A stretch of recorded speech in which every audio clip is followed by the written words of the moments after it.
नमस्कार दोस्तों, मेरा नाम शेफ धीरज है। उम्मीद करता हूँ आप लोग बहुत ही ज़्यादा अच्छे होंगे। आज इस वीडियो में हम लोग बात करने वाले हैं कॉमी 3 की, उसकी जॉब डिस्क्रिप्शन की और सबसे इम्पॉर्टेंट उसकी सैलरी कितनी होती है। तो यही सारी बातें आज हम लोग इस वीडियो में करने वाले हैं।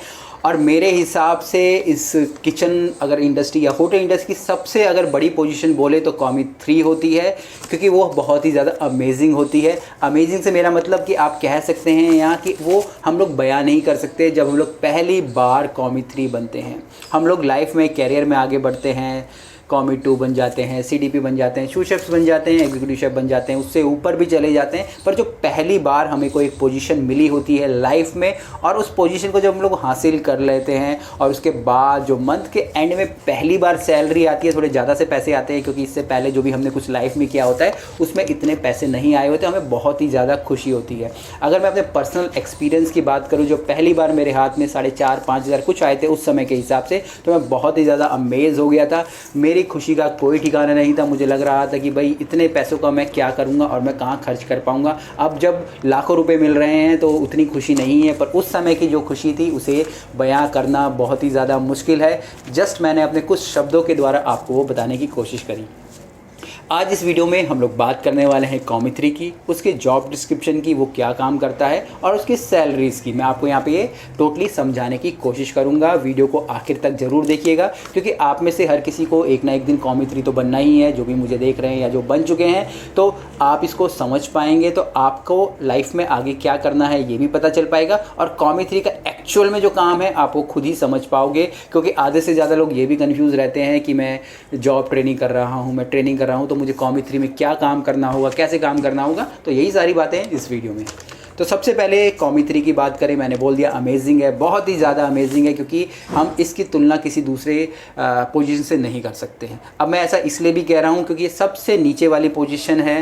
सबसे आप बोल दीजिए ये सबसे नीचे वाली पोजीशन होती है। आपसे पहले नीचे फिर ट्रेनीज हो जाएंगे, आपसे ऊपर कॉमी 2 कॉमी 1 आ जाएगा, फिर आपके सुपरवाइजरी लेवल आ जाएंगे, सीडीपी, डीसीडीपी, सीडीपी, फिर उसके आपके जो मैनेजमेंट लेवल आ जाएंगे, आपके एग्जीक्यूटिव शेफ, उससे पहले एग्जीक्यूटिव सूस शेफ, ये सारी चीज़ें आ जाएंगी। तो सबसे आप बोल दीजिए एक शुरुआती आपकी जो पोजीशन होती है आपकी यहाँ पे, और जो कॉमी 3 होते हैं वो हर डिपार्टमेंट में पाए जाते हैं। कंफ्यूज मत होइएगा। आप लोग क्वांटिटी डिपार्टमेंट में भी हो सकते हैं, आप लोग चाइनीज़ डिपार्टमेंट में भी हो सकते हैं, बूचरी में हो सकते हैं, कॉफ़ी शॉप में होते हैं, किसी स्पेशलिटी रेस्टोरेंट में आप लोग हो सकते हैं, पेस्ट्री में हो सकते हैं, या कोई भी डिपार्टमेंट आप लोग वहाँ पे होते हैं।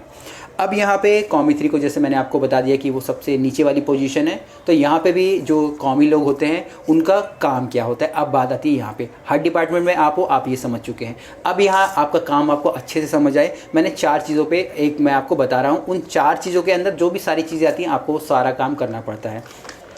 सबसे पहले आती है यहाँ पे रिसीविंग का। रिसीविंग से मेरा मतलब है कि आपको स्टोर से स्टोर्स लाना होता है, जो भी आपके सुपरवाइजर्स बोलते हैं, आपको स्टोर से स्टोर लाना है। दूसरे उसको आपको स्टोरिंग करनी है। स्टोरिंग करने का मतलब जो भी आप स्टोर ला रहे हो उतने अच्छे से स्टैक करना है। सब्जियाँ ला रहे हो तो सब्जी अच्छे से रखनी है, ग्रॉसरीज ला रहे हो ग्रॉसरीज अच्छे से रखनी है, डेयरी प्रोडक्ट ला रहे हो डेयरी प्रोडक्ट अच्छे से रखना है, नॉनवेज ला रहे हो उनको फ्रीज में रखना है। स्टोरिंग में आपके सारे हैसअप के आ जाता है, आपका फीफो आ जाता है, तो आपको ये सारी चीज़ें यहाँ पे आपको फॉलो करनी होती है।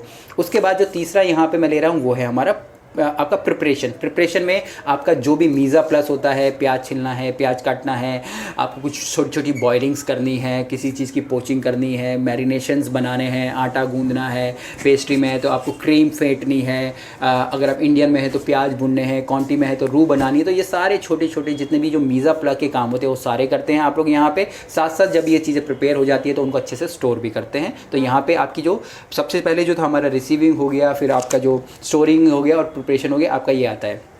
सबसे लास्ट में यहाँ पे हमारी कुकिंग आती है। कुकिंग में आप मेजरली इन्वॉल्व नहीं होते हो, पर कुकिंग से जो भी चीज़ें रिलेटेड होती है, जो भी हम लोग बुफे लगाते हैं या कहीं पे हम लाइव काउंटर में रहते हैं, तो वो सारी चीज़ें आपके यहाँ पे जॉब में इंक्लूड हो जाती है। जब आप नए नए रहते हो तो आप ये सारे काम करते हो, पर आप धीरे धीरे जैसे आपको 2, 4, 5 महीने का एक्सपीरियंस हो जाता है तो आप यहाँ पर कुकिंग भी करने लग जाते हो। और जनरली ऐसा ही होता है, क्योंकि शुरुआत में हमें हमारे नाइफ स्किल्स अच्छे नहीं होते हैं। धीरे धीरे जब हम नाइफ स्किल्स अच्छे होने लग जाते हैं, हम तेज़ी से अपने कामों को करने लग जाते हैं, हमारे काम में स्पीड आने लग जाती है, तो हमारे अंदर कॉन्फिडेंस बिल्ड होता है, हमारे सुपरवाइज़र हम पे यकीन करने लगते हैं, भरोसा करने लगते हैं, तो वो हमें फिर दूसरा कुकिंग वाला काम देने लगते हैं। और आप धीरे धीरे करके जो रेंजेस बोलते हैं, कुकिंग रेंजेस बोलते हैं, जहाँ पे आप लोग आ ला कार्ट ऑर्डर देते हैं या बुफे में काम करते हैं, वहाँ पे जाके अपनी ड्यूटीज़ को परफॉर्म करने लगते हैं। तो यही सारी चीज़ें हमारी यहाँ पे कॉमी 3 करता है। इसके अलावा जो दूसरा काम होता है कॉमी 3 का, वो होता है अपने बॉस, जो भी उसका बॉस है। आप बॉस यहाँ पे कॉमी 1 भी हो सकता है, शू शेफ भी हो सकता है, सीडीपी भी हो सकता है। जो भी जिसके भी अंडर वो काम कर रहा है उसको फॉलो करना है। जो भी आपको ड्यूटी बताई जाती है आपको वो आना है, जैसे भी इंस्ट्रक्शन आपको दिए जाते हैं वो आना है। आपको यूनिफॉर्म में रहना है, आपको अपनी ग्रूमिंग अच्छी रखनी है और अपनी सारी ट्रेनिंग्स को अटेंड करना है। तो ये भी काम हमारे यहाँ पे कॉमी 3 का होता है। इसके अलावा जैसे कि मैंने आपको बताया कि आप लोग हर डिपार्टमेंट में होंगे, तो कन्फ्यूज़ मत होना। और आप किस डिपार्टमेंट में जाओगे ये डिपेंड करता है कि आप किस तरीके की पहले आपने जॉब ट्रेनिंग करी है, या आपका किस प्रकार का इंटरेस्ट है, या आपने किस प्रकार का यहाँ पे फूड ट्रायल दिया है। तो टोटली आप लोगों के ऊपर डिपेंड है कि आपको किस डिपार्टमेंट में कहाँ क्या जाना है। इसके बाद जो सबसे लास्ट क्वेश्चन आप लोगों के दिमाग में आता है कि भाई मुझे तनख्वाह कितनी मिलेगी, क्योंकि सबसे इम्पॉर्टेंट बात तो यहाँ सैलरी की ही है। अगर आपको सैलरी नहीं मिलेगी तो आप काम ही नहीं करोगे।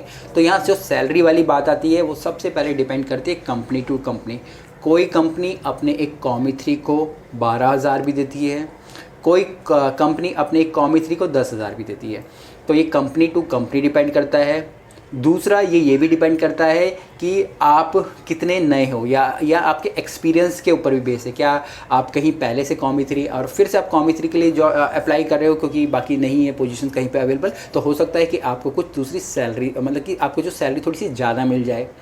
दूसरा यहाँ स्टेट टू स्टेट डिपेंड भी करता है। स्टेट टू स्टेट से मेरा मतलब है कि अगर आप दिल्ली में हैं तो आपको हो सकता है कि जो आपकी जो बेसिक पे स्केल है गवर्नमेंट के ने जो डिसाइड करी है उसके हिसाब से मिलेगा। अगर आप कर्नाटका में कर रहे हैं तो आपको वहाँ से मिलेगा। तो अगर आपकी कंपनी रजिस्टर्ड है, अच्छी कंपनी है, अच्छे होटल है, अच्छे रेस्टोरेंट है, तो वो गवर्नमेंट की गाइडलाइंस पे जाते हैं। तो जो मिनिमम बेसिक पे स्केल होती है वहाँ पे आपको वो देने की कोशिश करते हैं। तो यही सारी चीज़ें आपकी सैलरी के ऊपर डिपेंड करता है।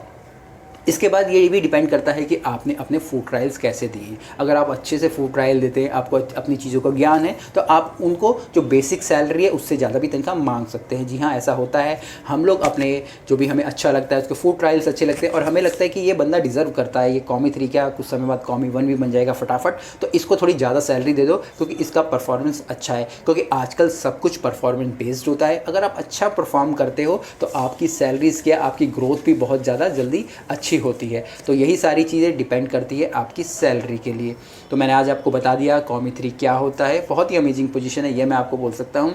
दूसरा आपको क्या क्या काम करना पड़ता है। तीसरा आपकी सैलरी कितनी होती है। और सबसे लास्ट में मैं ये कहना चाहूँगा, जो भी कॉमी 3 बन जाएंगे अभी थोड़े दिनों के बाद, प्लीज़ एक डायरी, एक छोटी सी डायरी आप हमेशा अपने पास ज़रूर रखिएगा, जिसमें कि आप जो भी डेली एक्टिविटीज़ कर रहे हैं, जो भी कुछ आपको सीखने को मिल रहा है, प्लीज़ उसे नोट डाउन कीजिए। मेरी ये पर्सनल एडवाइस है आप लोगों के लिए।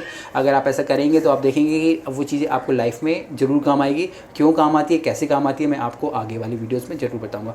कुछ भी क्वेश्चंस हो, कमेंट्स हो, आप मुझे इनसे लिख के भेज सकते हैं। बाकी मेरे जो बुक्स वगैरह हैं आप लोग वो भी ले सकते हैं। मेरे स्टूडेंट के मेंटरशिप प्रोग्राम में वो भी ले सकते हैं, जहाँ पर आपको सीखने को बहुत ही ज़्यादा अच्छा नॉलेज मिलता है। तो चलिए फिर मिलते हैं एक नए वीडियो में, तब तक के लिए जय हिंद।